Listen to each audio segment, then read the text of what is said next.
अस्सलाम वालेकुम। उम्मीद है आप सब खैरियत से होंगे। आज डेंटल इम्प्लांट के बारे में हम एक चीज़ डिस्कस करेंगे कि डेंटल इम्प्लांट का जब हम ऑप्शन पेशेंट को देते हैं, अक्सर पेशेंट फ़िक्स दांत लगाने की ऑप्शंस के बारे में जब पूछते हैं तो हम कहते हैं कि सबसे आइडियल ऑप्शन, सबसे पहली ऑप्शन, बेहतर ऑप्शन डेंटल इम्प्लांट की है। तो इसके साथ ही पेशेंट पे एक खौफ तारी हो जाता है कि डेंटल इम्प्लांट वो तो हड्डी में स्क्रू लगता है, उसमें तो बहुत पेन होती होगी, या उसमें तो पेशेंट बर्दाश्त नहीं कर सकता, ये तो बहुत मुश्किल तरीका है। तो काइंडली कोई और तरीका बताएं कि आसानी से दांत लग जाएं। तो आज की वीडियो का मकसद और आपको जो इन्फॉर्मेशन देनी है उसका ये मकसद है कि डेंटल इम्प्लांट बहुत ही मतलब एक ऐसा कोई प्रोसीजर नहीं है कि जिसमें कोई बहुत ज़्यादा पेशेंट को मुश्किल होती है।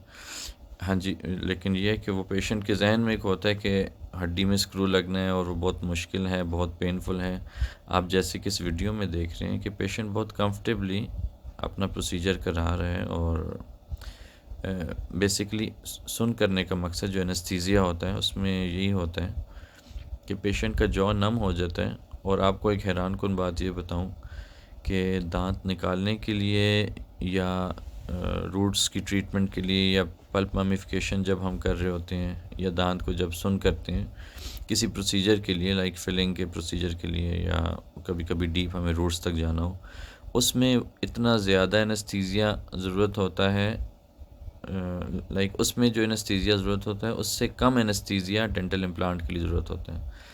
लाइक इस पेशेंट को हमने जो एनेस्थीसिया दिया है वो सिर्फ इन्फिल्ट्रेट किया है, हम ब्लॉक नहीं देते, पूरी नर्व्स को ब्लॉक नहीं करते, जबकि दांत निकालने के लिए या कोई प्रोसीजर करने के लिए हमें पूरा ब्लॉक देना पड़ता है, पूरी साइड ब्लॉक हो जाती है।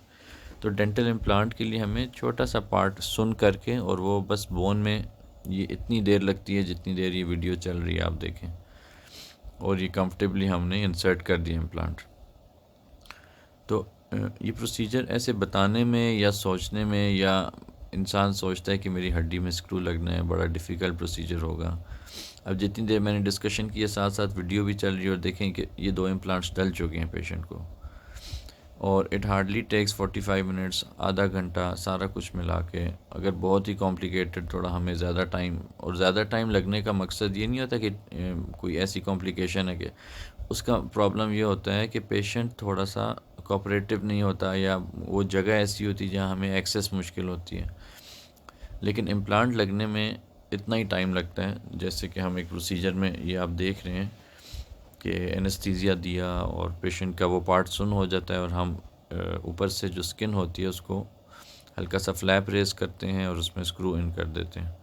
और ये जो छोटे स्क्रूज नज़र आ रहे हैं इनको अबटमेंट बोलते हैं। अब हम चूँकि पेशेंट्स इम्प्लांट करके कुछ अरसे के बाद फिर हम लोडिंग में आते हैं, यानी कि क्राउन कुछ अरसे बाद लगता है, तो हम ये छोटी अबटमेंट्स लगा लेते हैं।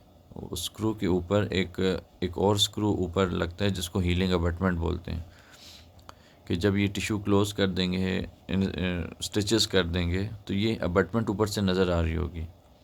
3 महीने बाद अगर पेशेंट आए, या अगर अगर फ़ौरन दांत लगवाना चाहे आप, तो इमीडिएट इम्प्लांट्स होते हैं। तो हम ऐसे भी करते हैं कि इम्प्लांट किया, ऊपर अबटमेंट लगा के साथ ही नाप ले लिया। लेकिन इस पेशेंट ने, क्योंकि उनकी फ़्लाइट थी, उन्होंने जाना था, और लाइक 3-4 मंथ्स के बाद उनकी वापसी थी, तो हमने ये हीलिंग अबटमेंट लगाई है। ये अबटमेंट मुंह में नज़र आ रही होती है थोड़ी थोड़ी, ताकि जब पेशेंट 3-4 माह के बाद क्राउन लगाने के लिए आए तो उसको इवन एनेस्थीसिया भी देना पड़ेगा, सुन भी नहीं करना पड़ेगा, और सिंपल ऊपर से ये 2 स्क्रूज़ खोलेंगे, प्रॉपर अबटमेंट लगाएंगे जिसके ऊपर क्राउन रखते हैं, और उसके ऊपर कैप लगा देंगे।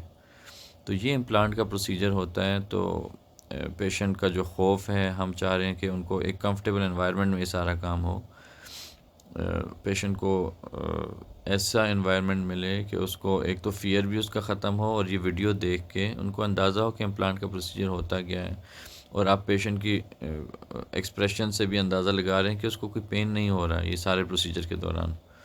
इवन प्रोसीजर के बाद भी हम पेशेंट को ये गाइड करते हैं कि आप एनेस्थीसिया का इफ़ेक्ट ख़त्म होने से आधा घंटा, मतलब उसके आधा घंटे बाद प्रोसीजर के आधे घंटे बाद, क्योंकि इसका इफ़ेक्ट 1.5 घंटा 1 घंटा या 2 घंटे रहता है एनेस्थीसिया का, तो बस उस इफ़ेक्ट के ख़त्म होने से पहले पहले आप पेन किलर ले लें तो पेन नहीं होता। तो ये सारा प्रोसीजर है और अब ये स्टिचेस हो रहे हैं, और जो टिश्यू हमने रिट्रैक्ट किया था वो अब स्टिचेस लगा के क्लोज़ कर रहे हैं।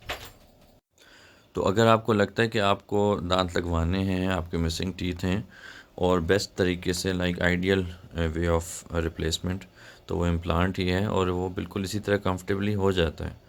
सो no need to worry, visit any time Hasan dental clinic. Address और ये चीज़ें आपके पास हैं, एंड पे आ जाएंगी। अपना ख्याल रखें और चैनल को सब्सक्राइब करें अगर आपको वीडियो अच्छी लगे। अल्लाह हाफ़िज़, अस्सलाम वालेकुम।